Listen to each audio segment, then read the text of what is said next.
Hello, my dear children. Children, we are learning the conjunctions. No? Before it, we already learned the conjunctions like able to, unable to, though, although, not only but also. And today also, we are going to learn the another conjunctions like TOO2 and so that. Okay. So, what is the meaning of TOO2 and so that, and how it is used in the sentences? So, let's learn these conjunctions. So मुलांना आपण आज दुसरे conjunctions बघूया. आधी जे आपण conjunction बघितले त्याचा यूज कसा करायचा हे आपण बघितलं. आता आपण वेगळे कंजंक्शन्स बघणार आहोत. TOO2 आणि सो दॅटचा वापर, हे दोन कंजंक्शन्स आपण बघणार आहोत. तर आधी आपल्याला TOO2 म्हणजे काय हे बघावं लागेल. तर टू म्हणजे काय? TOO2 म्हणजे व्हेरी. ओके, तर त्याला सुद्धा असं सुद्धा म्हटलं जातं. आता TOO2 म्हणजे व्हेरी. यालाच तुम्ही व्हेरी म्हणजे खूप किंवा सुद्धा असंही त्याचा अर्थ होतो. बऱ्याच वेळा आपण असं वाक्य वापरतो ना, यू आर टू स्मार्ट. तू खूप स्मार्ट आहेस ना, म्हणजे हुशार आहेस. यू आर टू गुड म्हणजे तू खूप चांगला आहेस. सो TOO2 म्हणजे खूप, व्हेरी. त्याचा अर्थ काय होतो? व्हेरी म्हणजे खूप. बऱ्याच वेळा त्याचा सुद्धा अर्थ होत असतो. परंतु या ठिकाणी जे आपण TOO2 घेणार आहोत त्याचा अर्थ खूप असा होतो. आता आपल्याला परीक्षेमध्ये रिमूव्ह टू असं सांगितलं जातं ना, ब्रॅकेटमध्ये लिहिलेलं जातं की रिमूव्ह टू, किंवा बऱ्याच वेळा यूज सो दॅट असं म्हटलं जातं. मग जेव्हा आपल्याला रिमूव्ह टू असं सांगितलं जातं तेव्हा आपण सो दॅटचा वापर करायचा आहे. तो कसा? ओके नाही. सो टू म्हणजे व्हेरी असं मी तुम्हाला सांगितलं, परंतु वाक्यामध्ये बऱ्याच वेळा टू असं येतं. हे टू जे आहे TOO2 ते टूने जोडून V1 त्याच्या पुढे येतो. V1 म्हणजे क्रियापदाचं मूळ रूप. जेव्हा टू असं वाक्यरचनेमध्ये यूज केला जातो तेव्हा त्याचा अर्थ असतो इतके की. ओके, TOO2 आणि TOO2 हे जेव्हा आपल्याला वाक्यामध्ये येतं तेव्हा त्याचा अर्थ त्या वाक्यामध्ये इतके की असा असतो. पुढे तुम्हाला दिलेलं आहे बघा, तुमच्या चांगलं लक्षात राहण्यासाठी, की टू अशा वाक्यरचनेमध्ये टूसह आलेले इन्फिनिटिव्ह, त्याला आपण इन्फिनाईट असं म्हणतो की नाही. इन्फिनिटिव्ह म्हणजे 2 + V1. मग जेव्हा टूची वाक्यरचना वाक्यामध्ये येत असते तेव्हा हा जो काही टू आहे त्याच्या पुढे नेहमी V1 येत असतो, म्हणजे क्रियापदाचं मूळ रूप येतच असतं. त्याला आपण इन्फिनिटिव्ह असं म्हणतो. आणि म्हणून इथे म्हटलेले आहे की अशा वाक्यरचनेमध्ये, कुठल्या वाक्यरचनेमध्ये, की ज्या वाक्यरचनेमध्ये टूचा वापर केलेला असतो अशा वाक्यरचनेमध्ये टूसह आलेले इन्फिनिटिव्ह म्हणजे 2 + V1 जे आहे ते नकारात्मक भाव व्यक्त करत असते. म्हणजे जेव्हा अशा प्रकारची वाक्यरचना वाक्यामध्ये येत असते टूची, तेव्हा त्या वाक्यरचनेमधील जे काही भावार्थ आहे तो नकारात्मक असतो. मग कसा नकारात्मक असतो? तर खालील एक्झाम्पलनुसार तुम्हाला दिसेल बघा. He is too small to defend himself. बघा आता वाक्यामध्ये टू आलेलं आहे. ओके, सो जेव्हा ह्या टू नंतर ॲडजेक्टिव्ह येतं, त्यानंतर TOO2 येतं आणि ह्या TOO2च्या पुढे नेहमी V1 येतं. मग आता हे डिफेंड जे काही आहे हे काय आहे? V1 आहे. सो ज्याला आपण इन्फिनिटिव्ह असं म्हणतो. सो जेव्हा अशा प्रकारची वाक्यरचना वाक्यामध्ये येत असते तेव्हा ती नकारात्मक असते. म्हणजे या वाक्यावरून आपल्याला त्याचा अर्थ दिसतो आहे की he is too small to defend himself, म्हणजे तो इतका लहान आहे की, इज आहे म्हणजे आहे, प्रेझेंट टेन्स आहे. टू म्हणजे खूप, तो इतका लहान आहे की ही डिफेंड हिमसेल्फ म्हणजे तो त्याचं संरक्षण करू शकत नाही. डिफेंड म्हणजे स्वतःचं प्रोटेक्शन किंवा संरक्षण, की तो इतका लहान आहे की तो स्वतःचं संरक्षण करू शकत नाही. हिमसेल्फ म्हणजे त्याचं संरक्षण करू शकत नाही. म्हणजे या टूचा अर्थ काय झाला? इतके की किंवा इतका की. ओके, म्हणजे हा नकारार्थी भाव त्यामधून दिसून येतो. मग जेव्हा वाक्यामध्ये हे जे टू आपल्याला काढून टाकायचं आहे, ज्यालाच रिमूव्ह टू असं म्हटलं जातं, किंवा बऱ्याच वेळा नुसतं टू असं नाही म्हटलं जातं, तर रिमूव्ह टू असंही म्हटलं जातं. मग हे जेव्हा आपल्याला टू काढून टाकायचं असतं तेव्हा वाक्यामध्ये आपल्याला सो दॅटचा वापर करायचा असतो. ओके, मग हे सो दॅट जेव्हा आपल्याला वाक्यात वापरायचं असतं तेव्हा ते कसं वापरायचं हे आपल्याला इथे बघायचं आहे. तर इथे कसं वापरलं आहे बघा, हे टू काढून टाकायचं असेल तर कशा प्रकारे त्याचा यूज करायचा आहे. तर ही is so small that he can not defend himself. कारण टूचा जो अर्थ आहे इथे मी खाली दिलेला आहे की इतकी, तोच अर्थ सो दॅटचा सुद्धा आहे. सो दॅट म्हणजे सुद्धा काय, इतके की.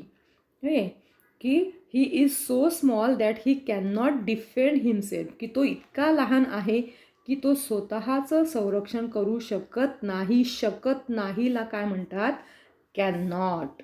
ओके, आणि म्हणून तिथे कॅन नॉट वापरलेलं आहे. आता मुलांनो, जेव्हा आपण वाक्यामध्ये सो दॅट वापरतो, रिमूव्ह टू करतो आणि सो दॅटचा वापर करतो तेव्हा आपल्याला वाक्यामध्ये कॅन नॉट किंवा कुड नॉट वापरायचं आहे. ओके, टू काढून टाकायचा आणि त्याच्याऐवजी काय वापरायचं, सो दॅट वापरायचं आहे. कारण दोघांचाही अर्थ सारखाच आहे आणि म्हणून सारख्याच अर्थाचे शब्द जेव्हा आपण काढून टाकतो तेव्हा त्याच्याच अर्थाचे शब्द आपण त्या वाक्यामध्ये वापरत असतो. सो टू काढून टाकल्यानंतर सो दॅट आपण वापरायचं आहे. आणि तो बदल करत असताना, हे ट्रान्सफॉर्मेशन करत असताना काय बदल करायचा आहे हे आपण इथे बघतो आहोत. इथे बघा, यूज सो दॅट, किंवा जेव्हा सो दॅटचा आपण वापर करत असतो तेव्हा काय करायचं आहे. आता सो दॅट जेव्हा आपण वापरतो तेव्हा टू ज्या जागेवर आहे तो टू काढून टाकायचा आणि त्याऐवजी काय वापरायचं आहे, सो वापरायचा आहे. त्यानंतर पुढे आलेला जो TO2 आहे तो काढून टाकून त्याच्याऐवजी काय लिहायचं आहे, दॅट लिहायचं आहे. आणि म्हणून तुम्हाला अशा ब्रॅकेटमध्ये मी ते लिहून दिलेलं आहे. टू काढून टाकून त्याच्या जागेवर सो आणि TO2 काढून टाकून त्याच्या जागेवर दॅट वापरायचं आहे. आता जसं मी तुम्हाला सांगितलं की सो दॅट जेव्हा आपण वापरतो तेव्हा वाक्यामध्ये आपण कॅन नॉट किंवा कुड नॉट वापरतो. सो ते इथे तुम्हाला मी दिलेलं आहे की जेव्हा प्रेझेंट टेन्स असेल तेव्हा कॅन नॉट वापरायचं आहे, ज्यालाच आपण कांट शॉर्टमध्ये म्हणतो. आणि पास्ट टेन्स असेल तर काय वापरायचं आहे, कुड नॉट वापरायचं आहे, म्हणजेच कुडंट वापरायचं आहे. कारण प्रेझेंट टेन्समध्ये जेव्हा एम इज आर असतं, म्हणजेच एम इज आर शॉर्टमध्ये तुम्हाला सांगते की जेव्हा एम इज आर असेल वाक्यामध्ये तेव्हा काय वापरायचं आहे, कॅन नॉट. आता नॉट का वापरायचं, कारण नकारार्थी अर्थ येत असतो म्हणून. आणि जेव्हा वाक्यामध्ये वॉज किंवा वर असेल तेव्हा काय वापरायचं आहे, कुड नॉट. ओके, सो अशा प्रकारे प्रेझेंट टेन्स असेल तर कॅन नॉट आणि पास्ट टेन्स असेल तर कुड नॉट वापरायचं आहे, जे तुम्हाला मी इथे लिहून दाखवलेलं आहे. हे नीट लक्षात ठेवा. आता आपण उदाहरणासह ते बघू की उदाहरण बघितल्यानंतर, एक्झाम्पल बघितल्यानंतर तुमच्या ते लक्षात येईल की कशा प्रकारे तो बदल करायचा आहे. सी एक्झाम्पल बघा, they are too late to reach the hill. Okay, they are too late म्हणजे खूप. ओके, टू म्हणजे व्हेरी, खूप, लेट की ते त्यांना इतका उशीर झाला की ते त्या हिलवर म्हणजे डोंगरावर चढू शकले नाहीत किंवा चढू शकत नाही. ओके, नकारार्थी अर्थ आहे. दे आर टू लेट की त्यांना खूप उशीर झाल्यामुळे ते त्या हिलवर चढू शकले नाहीत किंवा चढू शकत नाहीत. ओके, सो हे वाक्य प्रेझेंट टेन्समध्ये आहे की पास्ट टेन्समध्ये आहे कसं ओळखणार, तर वाक्यामध्ये आलेलं जे काही टू बीचं रूप आहे किंवा सहाय्यकारी क्रियापद आहे ते काय आहे, आर आहे. मग आर म्हणजे काय, प्रेझेंट टेन्स. हे आधी ओळखायचं. त्यानंतर जेव्हा सो दॅट वापरू तेव्हा वाक्यामध्ये आपल्याला प्रेझेंट टेन्स असल्यामुळे कांट वापरावं लागेल किंवा कॅन नॉट वापरावं लागेल. सो ट्रान्सफॉर्मेशन करताना आपण कसं करणार आहोत, टू काढून टाकून जेव्हा सो दॅट वापरणार आहोत आपण, हे जेव्हा आपण ट्रान्सफॉर्मेशन करणार आहोत तेव्हा कशा प्रकारे करायचं आहे बघा. करता जो काही आहे तो जसाचा तसा ठेवायचा आहे. इवन मी असं म्हणेल की पहिलं जे काही करता आणि जे काही सहाय्यकारी क्रियापद आहे ते जसेचा तसं ठेवायचं आहे. They are. त्यानंतर जसं आपण इथे म्हटलं की टू काढून टाकून सो वापरायचं आहे, तसं इथे टू काढून टाकून काय वापरलं आपण, सो वापरलं. त्यानंतर जे काय ॲडजेक्टिव्ह आहे ते वापरायचं आहे.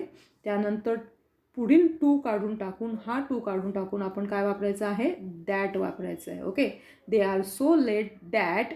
त्यानंतर दॅट वापरल्यानंतर वाक्यामधील जो कर्ता आहे त्यानुसार योग्य ते प्रोनाऊन इथे आपल्याला वापरायचं आहे. आता इथे ऑलरेडी प्रोनाऊन वापरलेलं आहे दे, तेच प्रोनाऊन आपण इथे वापरायचं आहे दॅट नंतर. दॅट, त्यानंतर प्रेझेंट टेन्स आहे, आर आहे म्हणजे प्रेझेंट टेन्स, म्हणून इथे कॅन नॉट, जसं इथे म्हटलं आहे प्रेझेंट टेन्स असताना can not, so can not वापरायचं. पुढील वाक्य जसंच्या तसं लिहायचं, can not reach the hill. Okay, so कसं वाक्य झालं ते, see they are so late that they can not reach the hill. आता खाली मी तुम्हाला सूत्र लिहून दिलेलं आहे की कशा प्रकारे हे लिहायचं आहे. बघा, टू ऐवजी सो वापरायचं आहे, म्हणजेच जेव्हा कर्ता आणि सहाय्यकारी क्रियापद लिहिल्यानंतर टूच्या ऐवजी काय करायचं आहे, सो वापरायचं आहे. म्हणजे टू रिमूव्ह करायचा, त्याच्या ऐवजी काय करायचं आहे, सो दॅट सो वापरायचं आहे. त्यानंतर इथे म्हटले बघा प्लस ॲडजेक्टिव्ह, त्यानंतर काय वापरायचं आहे, वाक्यात दिलेलं जे काय ॲडजेक्टिव्ह आहे ते वापरायचं आहे, ज्याला आपण विशेषण असं म्हणतो. तुम्हाला माहिती नसेल म्हणून मी इथे तुम्हाला विशेषण असं सुद्धा लिहून दाखवलं आहे. त्यानंतर दॅट वापरायचं आहे, हा टू काढून टाकायचा, हा टू काढून टाकायचा. ओके, त्याच्याऐवजी दॅट वापरायचं. त्यानंतर काय म्हटलं आहे की प्रोनाऊन वापरा. प्रोनाऊन म्हणजे काय, कुठलं प्रोनाऊन, तर जो कर्त्याच्या जागी जे काही असेल, मग ते नाऊन असेल, राम असेल, सीता असेल, ओके, द पीपल असेल, त्याला अनुसरून योग्य ते प्रोनाऊन दॅट नंतर वापरायचं आहे. आता या ठिकाणी बघा, दे आहे म्हणून इथे देच वापरलं, परंतु या ठिकाणी ही असतं तर इथे काय वापरलं असतं, ही वापरलं असतं. किंवा या ठिकाणी देच्या ठिकाणी जर राम असतं तर इथे प्रोनाऊन काय वापरलं असतं, ही वापरलं. प्रोनाऊन म्हणजे सर्वनाम. जर या ठिकाणी देच्या ठिकाणी जर सीता असतं तर काय वापरलं असतं, देच्या जागी हर वापरलं असतं, सॉरी शी वापरलं असतं. ओके, प्रथमा वापरायची आहे, द्वितीया नाही. काय वापरलं असतं आपण, शी वापरलं असतं. ओके, सो अशा प्रकारे योग्य ते प्रोनाऊन या ठिकाणी यूज करायचं आहे, कर्त्याला अनुसरून योग्य ते प्रोनाऊन. आता इथे ऑलरेडी प्रोनाऊन वापरलं आहे म्हणून आपण इथे देच वापरणार आहोत. त्यानंतर प्रेझेंट टेन्स आहे म्हणून कॅन नॉट वापरले आहे. पुढचं वाक्य जसेच्या तसं, जसं इथे म्हटलं आहे कॅन नॉट किंवा कुड नॉट वापरा. त्यानंतर टू नंतरचे वाक्य, म्हणजे टू नंतरचं जे वाक्य आहे ते जसेचं तसं इथे लिहायचं आहे. So simple children to use the so that. So that वापरणे अतिशय सोपं आहे जर तुम्ही अशा प्रकारचं हे स्ट्रक्चर जे आहे ते लक्षात घेतलं तर. ओके, पुढे वळूया आपण एक्झाम्पलकडे. बघा, जेवढे जास्तीत जास्त एक्झाम्पल्स आपण बघूया तेवढं जास्तीत जास्त चांगल्या प्रकारे तुम्हाला ते यूज करणं कळणार आहे. पुढचं एक्झाम्पल आहे, he was too angry to say anything. Okay, की तो इतका रागावला होता. बघा, टेन्स कुठला आहे, वॉज म्हणजे past tense. He was too angry, TOO म्हणजे खूप. तो इतका रागावला होता की तो काहीही बोलू शकत नव्हता. टू से एनिथिंग, की तो काहीही बोलला नाही. ओके, सो जसं आपल्याला सांगितलं आहे TOO काढून टाका, सो वापरा, TO2 काढून दॅट वापरा. त्याप्रमाणे आपण केलेलं आहे. बघा काय केलं आहे, ही वॉज जशाच्या तसं लिहायचं आहे, टू काढून टाकून सो. त्यानंतर ॲडजेक्टिव्ह, अँग्री हे ॲडजेक्टिव्ह आहे तेच वापरायचं आहे. त्यानंतर टू काढून टाकून त्याऐवजी दॅट वापरायचं आहे. त्यानंतर प्रोनाऊन कुठला आहे, करता, ही करता आहे, मीन्स त्याला अनुसरून योग्य ते प्रोनाऊन ही वापरायचं आहे.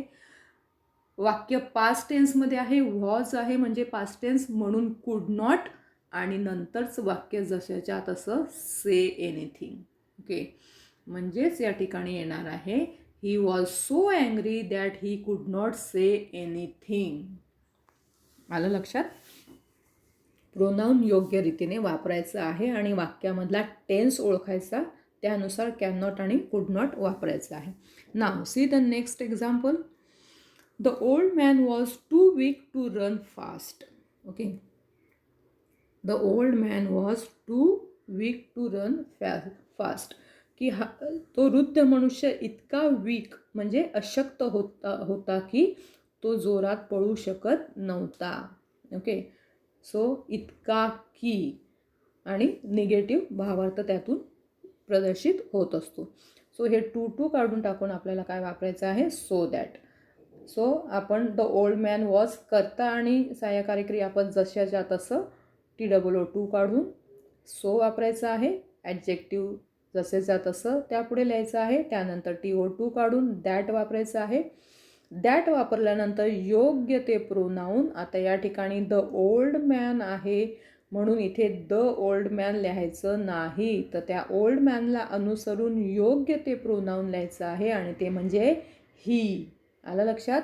आता या ठिकाणी ओल्ड मॅनच्या ऐवजी द ओल्ड वुमन असतं, तर आपण इथे हीच्या ऐवजी काय वापरलं असतं, शी वापरलं असतं. जर या ठिकाणी मॅनच्या ऐवजी जर मेन असतं तर काय केलं असतं, आपण हीच्या ऐवजी वापरलं असतं दे. ओके, सो नीट लक्षात घ्या की कर्त्याच्या जागी जे काही प्रोनाऊन असेल, नाव असेल, त्याच्या लिंग वचनानुसार आपल्याला योग्य ते प्रोनाऊन इथे वापरायचं आहे. या ठिकाणी द ओल्ड मॅन आहे म्हणून आपण कुठलं सर्वनाम वापरलं, ही हे सर्वनाम वापरलं. त्यानंतर पास्ट टेन्स आहे, वाक्यामध्ये वॉज आहे म्हणून कुडंट वापरायचं आहे. कुड नॉट वापरा किंवा कुडंट वापरा. जनरली कॉन्ट्रॅक्टेड फॉर्म वापरले जातात. त्यानंतर उरलेलं वाक्य जसंच्या तसं. Okay, the old man was so weak that he couldn't run fast. की तो वृद्ध मनुष्य इतका अशक्त होता की तो जोरात पळू शकत नव्हता किंवा जोरात पळू शकला नाही. Okay, see the next example here. The car was too heavy for them to lift it. Now see the difference in the sentence. आता ह्या ठिकाणी सेंटेन्समधला डिफरन्स तुम्ही लक्षात घ्या. The old man was too weak to run fast. Okay, आता या ठिकाणी फॉर हिम, फॉर हर असं लिहिलेलं नाही. बऱ्याच वेळा कशी वाक्य असतात बघा. पुढचं वाक्य आपण बघतो आहोत. The car was too heavy for them. आता इथे फॉर देम हा नवीन शब्द इथे आलेला आहे, टू लिफ्ट इट. आता इथे कसं होतं, टूची वाक्यरचना होती, परंतु इथे ॲडजेक्टिव्ह नंतर फॉर देम आलेलं आहे बघा. मग असं जेव्हा असतं तेव्हा काय करायचं आहे आपल्याला, प्रथम वाक्य जसेच्या तसं लिहायचं आहे. द कार वॉज टू काढून टाकून सो नेहमीप्रमाणे. ॲडजेक्टिव्ह जसेच्या तसं. दॅट पण जसं इथे आता टू नंतर आहे त्याच्याऐवजी इथे आपण दॅट वापरलं आहे. पण मग हे फॉर देमचं काय करायचं, तर या ठिकाणी काय करायचं आहे, जो कर्ता जो काही आहे तो द कार आहे त्यामुळे तो इथे लिहायचा नाही. तर फॉर देम जे काही आहे ते इथे प्रथमा विभक्तीमध्ये रूपांतरित करायचं आहे. देमचं काय झालं, दे. आणि मग पुढे नेहमीप्रमाणे पास्ट टेन्स आहे म्हणून कुडंट लिफ्ट इट. आलं लक्षात? काय केलं आपण, फॉर देमचं काय केलं, दे हे केलं. ओके, देम ही द्वितीय विभक्ती आहे, त्याचं आपण प्रथमा विभक्तीमध्ये रूपांतर केलं. सो अशा प्रकारे जर वाक्य असेल तर काय करायचं आहे बघा मुलांनो. फॉर हिम असेल तर ते प्रथमा विभक्तीमध्ये ही करायचं आहे. फॉर हरचं होणार शी. फॉर देम असेल तर दे करायचं आहे, जसं इथे आपण केलेलं आहे. देचं काय केलं, देमचं काय केलं, दे केलं. ओके, अस असेल तर उई करायचं आहे. यू असेल तर यूच राहणार आहे. फॉर मी असेल तर मीचं काय होणार आहे, आय. हे आपण आधीही शिकलेलो आहोत. हे सर्व द्वितीय विभक्ती आहेत आणि हे सर्व जे काही आहे ते प्रथमा विभक्ती आहे. ओके, सो अशा प्रकारचा बदल तुम्हाला या ठिकाणी करायचा आहे. बघूया पुढचे उदाहरण, त्यावरून तुम्हाला ते अधिक चांगल्या रीतीने लक्षात येणार आहे. See the next example. It is too dark to walk on the road. आता या ठिकाणी बघा, it is too dark to walk on the road म्हणजे तिथे इतका अंधार होता की आम्ही इथे म्हटलेलं नाही की तिथे चालू शकत नव्हतो. ओके. सो किंवा कोणीही चालू शकत नाही अशा प्रकारे. जेव्हा अशा प्रकारचं वाक्य असतं, आता या ठिकाणी करताच हा ईट आहे, मग काय करायचं? कारण आपण वरच्या उदाहरणामध्ये बघितलं की योग्य ते प्रोनाऊन. मग इथे आपण ही का घेतलं? कारण इथे द ओल्ड मॅन आहे. इथे ही आहे म्हणून आपण इथे ही घेतलं आहे. ओके नाही? प्रोनाऊन वापरायचं आहे असं इथे म्हटलं आहे बघा. इथे मी तुम्हाला सूत्रामध्ये लिहून दाखवलेलं आहे की प्रोनाऊन वापरायचं आहे. ओके. पण जर करताच जर इट असेल तर मग काय प्रोनाऊन वापरायचं आहे ते उदाहरण आपण इथे बघतो आहोत. Okay. It is too dark to walk on the road. Okay. की रस्त्यावर इतका अंधार होता की चालू शकत नव्हतो. मग आता इटला योग्य ते प्रोनाऊन काय वापरायचं आहे? तर त्या ठिकाणी आपण वापरायचं आहे वन. जेव्हा प्रोनाऊन आपल्याला दिसत नसेल, ओके, किंवा करता हा इट असेल तेव्हा कुठलं प्रोनाऊन वापरायचं आहे? वन. बघा, वाक्य आपण जसं सो दॅटमध्ये रूपांतरित करतो तसंच तसं बदल करायचा आहे. इट इज टूच्या ऐवजी सो डार्क. ओके. दॅट. मग आता इथे प्रोनाऊन जे काही आहे ते काय वापरायचं आहे? वन. ओके. मुलांनो नीट लक्षात ठेवा, जेव्हा कर्त्याच्या जागी इट असेल तर प्रोनाऊन कुठलं घ्यायचं आहे? One. One can not walk on the road. It is so dark that one can not walk on the road. की इतका अंधार होता की त्या रस्त्यावर कोणीही चालू शकत नव्हतं. आता कोणी म्हणजे वन. ओके. कॅन नॉट का वापरलं? कारण प्रेझेंट टेन्स आहे म्हणून. आलं लक्षात? पुढचं एक्झाम्पल बघा. The handwriting was too small to read. Okay. की हँडरायटिंग जी काही आहे ती इतकी छोटी होती की कोणी ते वाचू शकत नव्हतं. मग या ठिकाणी सुद्धा करता म्हणजे जागेवर काय आलं आहे? The handwriting. मग काय प्रोनाऊन वापरायचं आहे? तर सेम वरीलप्रमाणे वन हे प्रोनाऊन वापरायचं आहे. See, the handwriting was so small that one could not read it. Okay. So मुलांनो प्रोनाऊन कुठलं वापरायचं आहे हे जेव्हा तुम्हाला कन्फ्यूज वाटत असेल किंवा जेव्हा नॉन लिव्हिंग करता असेल तेव्हा आपण वन हे प्रोनाऊन वापरायचं आहे. वॉज आहे म्हणून कुड नॉट वापरलेलं आहे. येतंय लक्षात? I hope that you better understand it. Next example. The box was too heavy for the coolie to carry. की तो बॉक्स इतका जड होता की तो कुली जो होता तो ते कॅरी करू शकत नव्हता. अशा प्रकारे ह्या वाक्याचा अर्थ आहे. कुली म्हणजे हमाल. सो या ठिकाणी आता प्रोनाऊनच्या ठिकाणी जसं आपण for them, for her, for him वगैरे होतं तसं इथे ऑलरेडी डायरेक्टली नाऊन दिलेलं आहे. जेव्हा असं डायरेक्टली नाऊन दिलेलं असेल तेव्हा ते आपण जसेच्या तसं लिहायचं आहे. बघा, वाक्य जसंचं तसं. द बॉक्स वॉज म्हणजे कर्ता आणि सहाय्यकारी क्रियापद जसेचं तसं. टू काढून टाकून सो, ॲडजेक्टिव्ह दॅट. मग फॉर कुली हा फॉर काढून टाकायचा, द कुली लिहायचं फक्त कारण नाऊन आहे त्यामुळे ते जसंचं तसं. ओके. तो आपण काढूनच टाकलेला आहे त्याच्याऐवजी दॅट वापरलं आहे. दॅट पास्ट टेन्स आहे म्हणून could not carry it. The box was too heavy that the coolie could not carry it. तो बॉक्स इतका जड होता की त्या हमालाला तो उचलता आला नाही. सो अशा प्रकारे वेगवेगळ्या प्रकारची वाक्य मुलांनो तुम्ही अभ्यासता आहात. अशा प्रकारे आता जरा थोड्याशा वेगळ्या वाक्यांकडे आपण वळूया. बघा, इथे वाक्य मी तुम्हाला चांगल्या लक्षात राहण्यासाठी इथे तुम्हाला जो नियम आहे तो लिहून दिला आहे की ॲडजेक्टिव्ह असेल means if the adjective like proud, lazy, cruel म्हणजेच असे ॲडजेक्टिव्ह की जे ॲडजेक्टिव्ह स्वभाव वैशिष्ट्य दाखवणारे आहेत. ओके नाही? मग क्रुएल असेल, क्रुएल म्हणजे खूप क्रूर, लेझी म्हणजे आळशी, प्राऊड म्हणजे अभिमान असणारा वगैरे. ओके नाही? सो असे स्वभाव वैशिष्ट्य असणारे जे काही ॲडजेक्टिव्ह असतील वाक्यामध्ये तर आपण जसं कॅन नॉट वापरतो तसं कॅन नॉट न वापरता त्याऐवजी काय वापरायचं आहे? Will not. म्हणजे प्रेझेंट टेन्स मध्ये जेव्हा आपण कॅन नॉट वापरतो तो न वापरता विल नॉट वापरायचा आहे.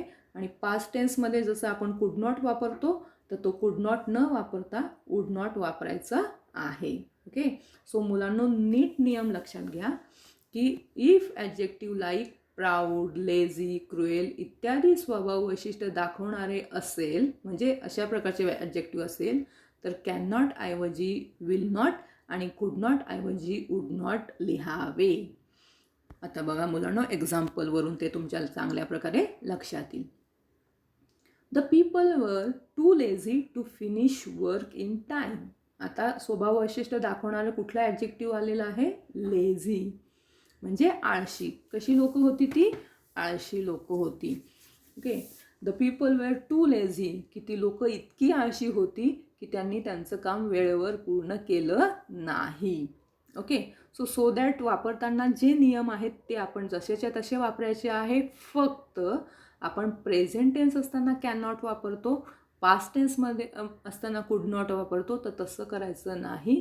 प्रेझेंट टेन्स असेल तर विल नॉट आणि पास्ट टेन्स असेल तर वुड नॉट वापरायचं आहे. केव्हा बाळांनो? जेव्हा एखाद्याचं स्वभाव वैशिष्ट्य दाखवणारं ॲडजेक्टिव्ह म्हणजे विशेषण जर वाक्यामध्ये आलेलं असेल तर. ओके. सो आता या ठिकाणी लेझी हे विशेषण आलेलं आहे आणि म्हणून आपण वाक्य केलं आहे की the people were so lazy that they. आता इथे वेअर हे पास्ट टेन्स आहे म्हणून आपण इथे कुड नॉट न लिहिता वुड नॉट लिहायचं आहे. फक्त हाच बदल आहे. ओके. बाकी काहीही नाही.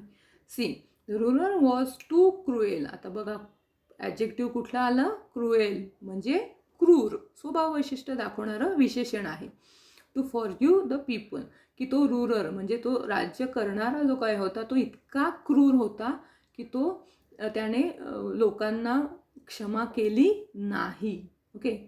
सो बघा, the ruler was so cruel that he would not, कारण पास्ट टेन्स आहे म्हणून would not forgive the people. Okay. So अशा प्रकारे अतिशय सिंपल असा हा रूल आहे.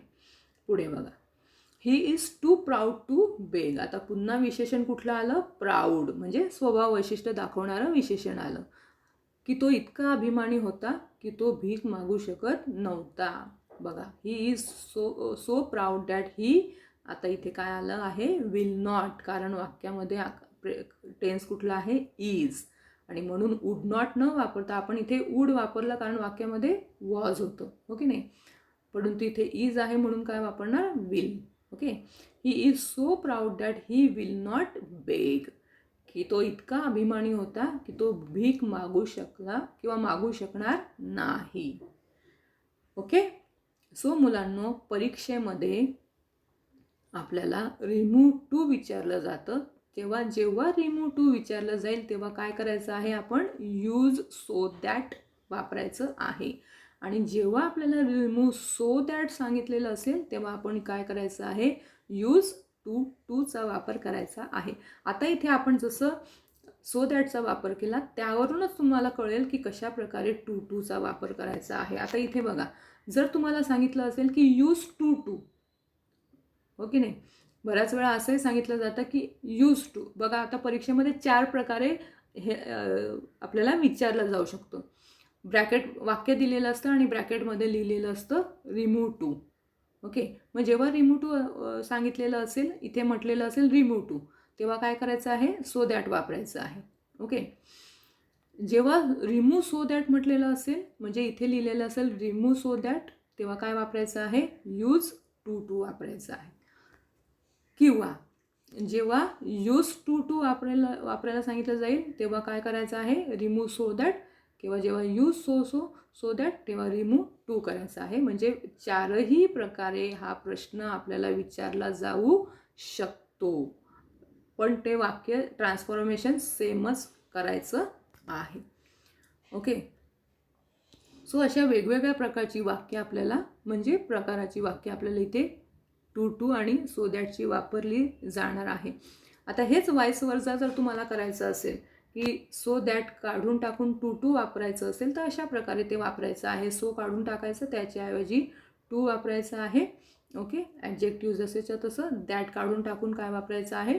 टू वापरायचं आहे. ओके. हे विल नॉट, कुड नॉट, कॅन नॉट वापरायचं नाही. प्रोनाऊनसुद्धा वापरायचं नाही. Okay.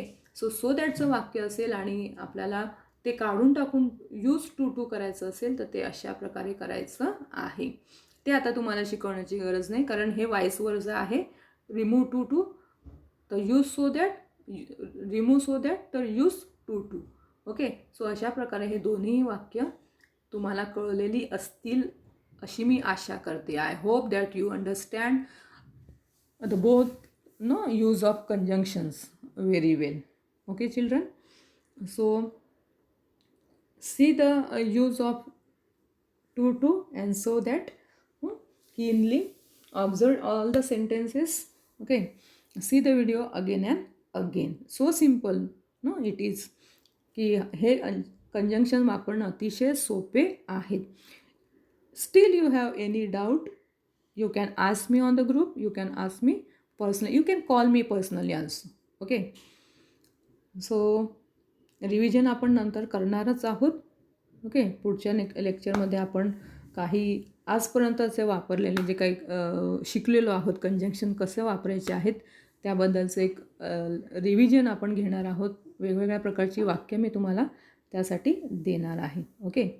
So we will meet in the next lecture. Till then, goodbye.